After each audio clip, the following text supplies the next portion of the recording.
আল্লাহ তাআলা আরশে মহল্লা বহন করার জন্য প্রস্তাব সৃষ্টি। আল্লাহর যে বিশাল বড় আরশে মহল্লা আছে, এই আরশে মহল্লাকে ধরে রাখার জন্য বা বহন করার জন্য প্রস্তাব সৃষ্টি। আল্লাহ তাআলা আরশ অপূর্ব অভূতপূর্ব বস্তু। এই আরশে মহল্লাকে আল্লাহ সৃষ্টি করতে গিয়া 18,000 স্তম্ভের উপর, স্তম্ভ শব্দের অর্থ হচ্ছে কুঠি। যেমন ইসলাম 5টি স্তম্ভের উপর প্রতিষ্ঠিত, তা আল্লাহ তাআলা এই আরশে মহল্লাকে স্থাপন করার জন্য 18,000 কোটি কি করলেন? এই 18,000 কোটিকে স্থাপন করে তার উপর আরশকে আল্লাহ রাখলেন। জোরে জোরে বলেন সুবহানাল্লাহ। এই যে 18,000 কোটি, একটা খুঁটি দূরত্ব, একটার থেকে আর একটা দূরত্ব, যেটাকে আমরা ডিস্টেন্স বলি, এই খুঁটির থেকে ওই খুঁটির ডিস্টেন্স দূরত্ব প্রায় 700 বছরের পর। চিৎকার মেরে বলেন না সুবহানাল্লাহ। এই আরশ যখন আল্লাহ এই খুঁটির উপর স্থাপন করলেন, এই 18,000 খুঁটিগুলোকে এমন ভাবে মাটিতে পুঁতে দিলেন যে এই 7 তবক জমিন থেকে আসমানের ভিতর পর্যন্ত, আসমানের ভিতর হতে 7 তবক জমিন পর্যন্ত এই খুঁটিগুলোকে আল্লাহ গেড়ে দিলেন। এরপরে আল্লাহ এই আরশ মহল্লাকে বহন করার জন্য, ধরে রাখার জন্য কি আল্লাহ 4 জন ফেরেশতার সৃষ্টি করেন। জোরে জোরে বলেন না সুবহানাল্লাহ। 4 জন ফেরেশতার সৃষ্টি করেন। তা এই 4 জন ফেরেশতা একজনের চেহারা একজনের সাথে মিললে, অর্থাৎ চেহারা আকৃতি ভিন্ন ভিন্ন করে আল্লাহ 4 জনকে সৃষ্টি করলেন। এই 4 জন ফেরেশতাকে আল্লাহ এত বড় করে সৃষ্টি করলেন যে এদের পাগুলো বিশাল দীর্ঘ। আপনার আসমান হতে এই জমিনের 7 তবক জমিন পর্যন্ত, 7 তবক জমিনে যে স্তম্ভগুলো বেড়েছিলেন, খুঁটিগুলো বেড়েছিলেন, ওই 7 তবক জমিন পর্যন্ত ফেরেশতাদের পাগুলো এত দীর্ঘ করে সৃষ্টি করলেন।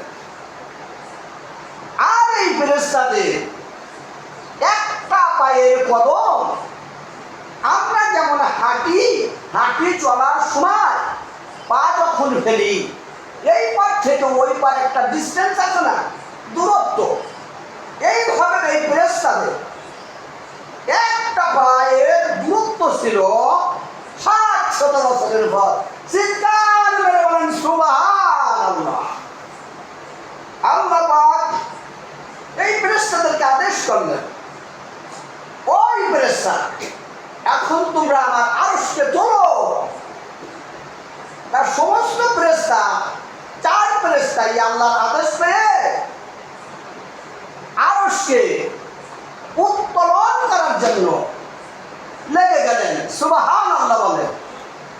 4 ফেরেশতার এত শক্তি যে আরশ মহল্লাকে ধরে উঁচু করতে একটু হেলাইতে পারলেন না।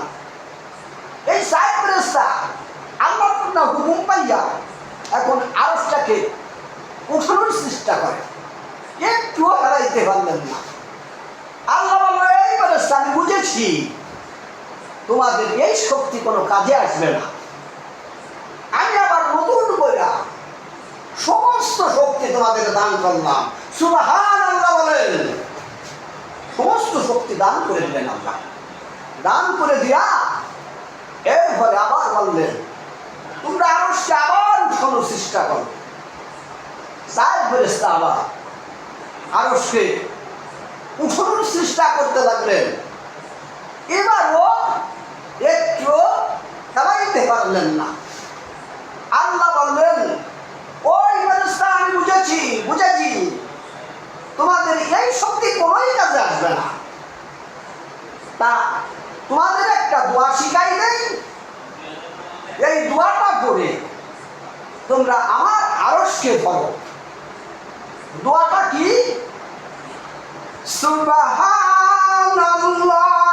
আলহামদুলিল্লাহি ওয়া লা ইলাহা ইল্লাল্লাহু আল্লাহু আকবার ওয়া লা হাওলা ওয়া লা কুওয়াতা ইল্লা বিল্লাহিল আলিয়্যিল আযীম।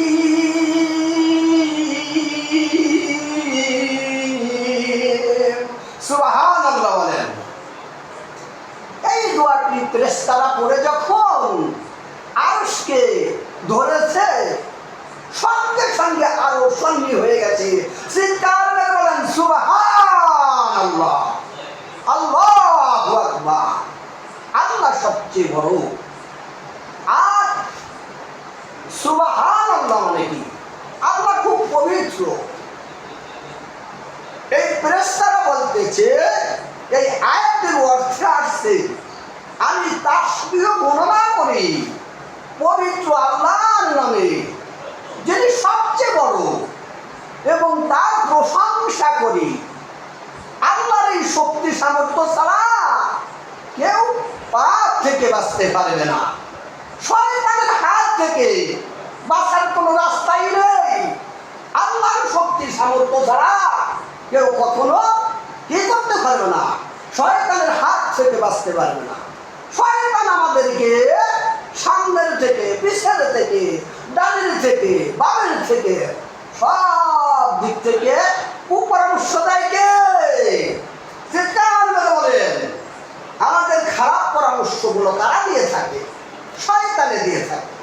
শয়তান আমাদের খারাপ কুপরামর্শ, কুমতলব, কুমন্ত্রণা দিয়ে পালিয়ে চলে যায়।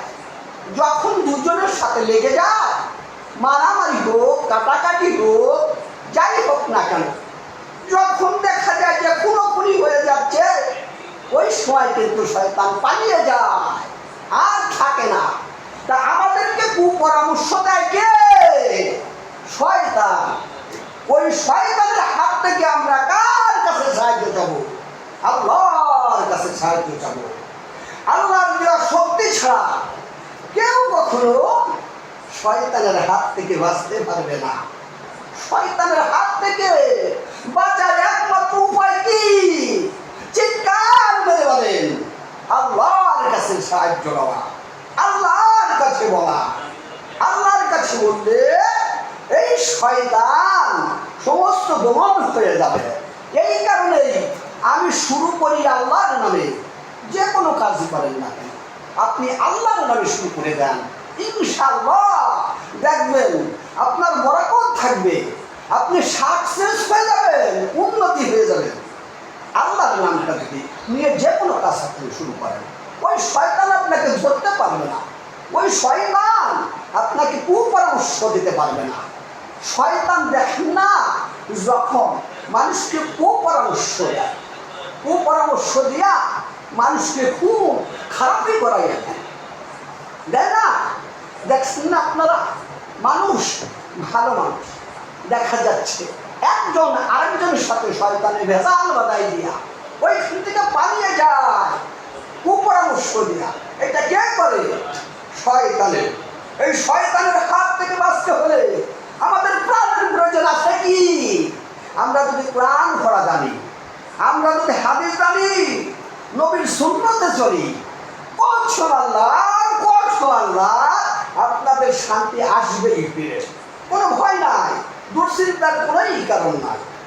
সব কিছুর মালিক হচ্ছে আল্লাহ। আল্লাহ সব কিছু করে থাকেন। আল্লাহর হুকুম ছাড়া একটা গাছের পাতাও নড়ে না। একবার যদি আপনি সুবহানাল্লাহ বলেন, এই পৃথিবীর মধ্যে যাবতীয় পৃথিবীতে যত ফাঁকা জায়গা আছে, সমস্ত ফাঁকা জায়গাগুলোকে আল্লাহ নেকি দ্বারা পূর্ণ করিয়া দেয়। জোরে জোরে একটু বলেন না সুবহানাল্লাহ। একবার সুবহানাল্লাহ যদি বলেন। আল্লাহর নবী সুলাইমান আলাইহিস সালাম উনি বাদশা ছিলেন, শুধু বাদশা নয়, উনি আবার নবী। নবী বিশাল বড় বাদশা। বাদশা মানে আল্লাহ নাকি এত এলেম দান করিয়েছিলেন। উনি রাষ্ট্র পরিচালনা করতেন। আবার কিন্তু প্রত্যেকটা জীবজন্তুর ভাষা ওই সম্পর্কেও আল্লাহ নাকি জ্ঞান দান করিয়েছিলেন। সুবহানাল্লাহ বলেন। এই যে সুলাইমান আলাইহিস সালাম উনি খুব আল্লাহ বড় নবী ছিলেন, বাদশাহ ছিলেন। এরপরে উনি এক রাষ্ট্র হতে অন্য রাষ্ট্রে যখন চলাফেরা করতেন, এই রাষ্ট্রের থেকে ওই রাষ্ট্রে যাইতে হবে, তখন ওনার সিংহাসন বাতাসের ভাষায় রয়ে যেত। বাতাসের উপরে ওনার সিংহাসন কি ভাষায় রয়ে যেত। তাই এইভাবে একদিন সুলাইমান আলাইহিস সালাম এক রাষ্ট্র হতে অন্য রাষ্ট্রে বাতাসের উপর দিয়া ওনার এই সিংহাসনটা বহন করে নিয়ে যাচ্ছে। তা 80 বছরের এক বৃদ্ধ নিচের থেকে মাটিতে দাঁড়াইয়ে দেখে যে সুলাইমান আলাইহিস সালাম তার সিংহাসন নিয়ে বাতাসের ভাষায় চলে যাচ্ছে। তাহলে ওইটা দেখা মনে মনে মনে মনে শুধু একবার বলেছিল সুবহানাল্লাহ। একবার বলার কারণে ওনার ওই কথাটা নবী শুনতে হয়। তা নবী ওইখানে ওনার সিংহাসন স্থান করাইলেন। মুরব্বী যেখানে সুবহানাল্লাহ বলছে না, ওই জায়গায় কি করলেন, তার সিংহাসনটা স্ট্যান্ড করাইলেন, দাঁড়া করাইলেন। দাঁড়া করাইয়া ইসলাম নবী সুলাইমান আলাইহিস সালাম ওই বৃদ্ধর দিকে যাচ্ছে। বৃদ্ধকে বলতেছে, কাকা আসসালামু আলাইকুম ওয়া রাহমাতুল্লাহি ওয়া বারাকাতুহু।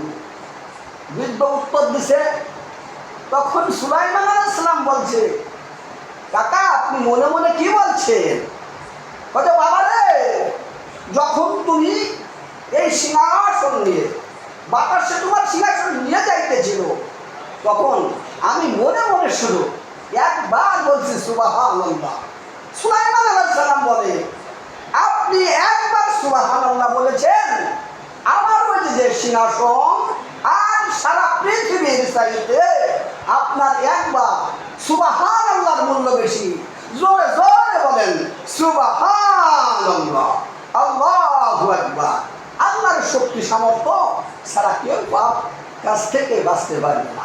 পাপ করি, পাপে থাকি, পাপেতে ডুবিছি, তবু তোমার রহমতের ভরসায় আছি। পাপ করি, পাপে থাকি, পাপেতে ডুবিছি, তবু তোমার রহমতের ভরসায় আছি। রুখে রাখো আমাদিকে পাপ কাজ হইতে, পাপ মুছে টেনে নাও সহজ সরল পথে। ঠিক কিনা? আল্লাহু আকবার।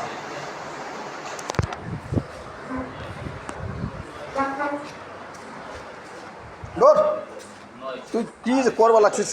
দেখ একটা টিভি দি না।